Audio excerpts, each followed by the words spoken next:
From Aya Hussein, Egypt. Many Christians allege that Shaikh Ahmed Deedat got a disease that affected his tongue because he lied about the gospel. Such allegations make me really upset. Kindly advise how to respond to such claim. To tell you that Shaikh Deedat, it is wrong to say disease affecting the tongue. Shaikh Deedat, may Allah grant him Jannah, Rahimullah, may Allah have mercy on him. He had a stroke in 1996 and he was paralyzed from below the face downwards. He was paralyzed, he could not move. To say that Allah gave this as a punishment because he spoke against the gospel or he lied against the gospel is not true. And as I mentioned in my earlier answer, that any calamity or any disease, it may either be a punishment or it may be a test. How do you realize that whether any calamity is a test or a punishment? If the person is on the straight path, then that calamity is a test. And Allah wants to test that servant of his, that if I increase the calamity, will the person yet have faith in me or not?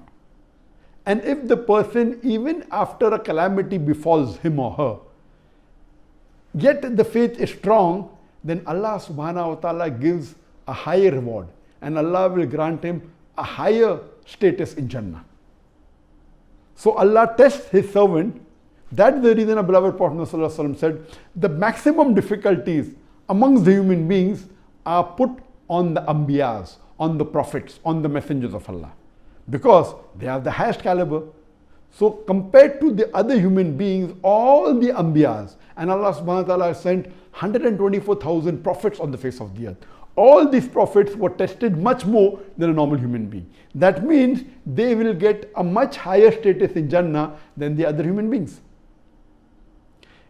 If it's a punishment, then it is for those people who have committed a sin. So if a person has sinned and has gone against the commandment of Allah subhanahu wa ta'ala, that calamity is a punishment. And you come to know that in the punishment the person suffers. Whereas in a person, if it's a test, the person who's on the straight path, his iman increases.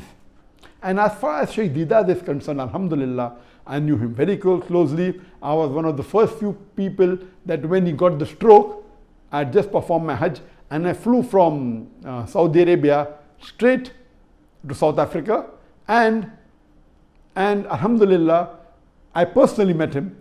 Even though he had the stroke, even though he could not move, he could not speak, he used to converse through the blinking of his eyes. There was a chart that was kept behind him which had 1, 2, 3, 4, 5 rows. Each row had A, B, C, D, first row, then second row, F, G, H, I. And this way, if you have to converse, which was 1, 2, so he used to blink. That means he wants to choose a letter from second row.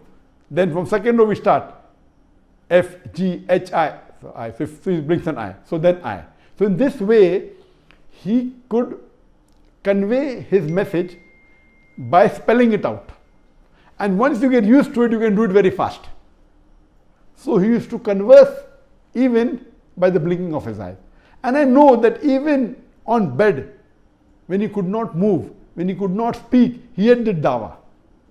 There were Christians who came to meet him, there were Christian missionaries who came to meet him, non-Muslims, and through dawah he was even able to revert some of the non-Muslims, alhamdulillah. He wrote long messages and he even encouraged me, and he even dictated a message on the plaque. The best award that I've got from anyone, the best plaque, is the plaque given by Shaikh Ahmed Deedat to me in the year 2000, in which he dictated the message that, son, what you have done in 4 years had taken me 40 years to accomplish, alhamdulillah. So this he dictated with his eyes, even though he could not speak. And that plaque really, mashallah, gave a lot of encouragement to me.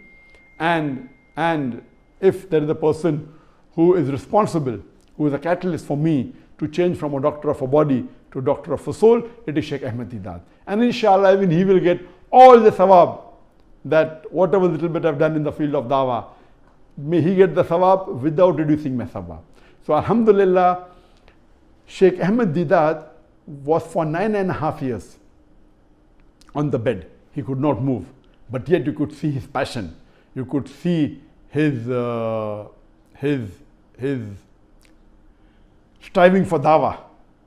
So according to me, if you see the striving, you see the passion, there was no remorse in him that what he did was wrong. He continued his dawah. This means Allah subhanahu wa ta'ala, according to me, wanted to give a higher status to Shaikh Deedat.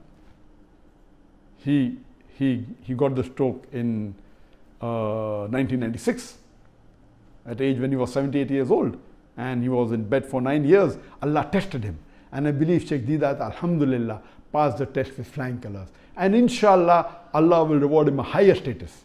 And that reminds me that many people tell me, oh, Dr. Zakir, because he's doing dawah, he's been harassed and he's been attacked by the enemies. Believe me, I did hijrah. I left my home country, my home city, that's Bombay, left India and came to Malaysia. And believe me, Allah subhanahu wa ta'ala supported me immensely. If I have to think, I can point out 10,000 difficulties. But if I have to contemplate on the mercy of Allah, I can think of millions of things that Allah has blessed me. So depending upon whether you're an optimist or a pessimist. And believe me, I'm very happy. Whatever difficulties that came, they were nothing compared to the blessing that Allah has given me, to the ni'mah that Allah has given me. I'm continuing my dawah. I'm not stopping my dawah. So people are saying, oh, see, Zakir got a punishment and the Indian government went against him. It's not a punishment. It is makru makaralo.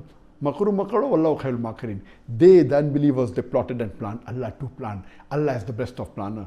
This BJP government, the Indian government, they planned against the Muslims and they did it. And one of the planning was to remove me out of the country so that, because of the popularity, so that they could continue the injustice on the Muslims.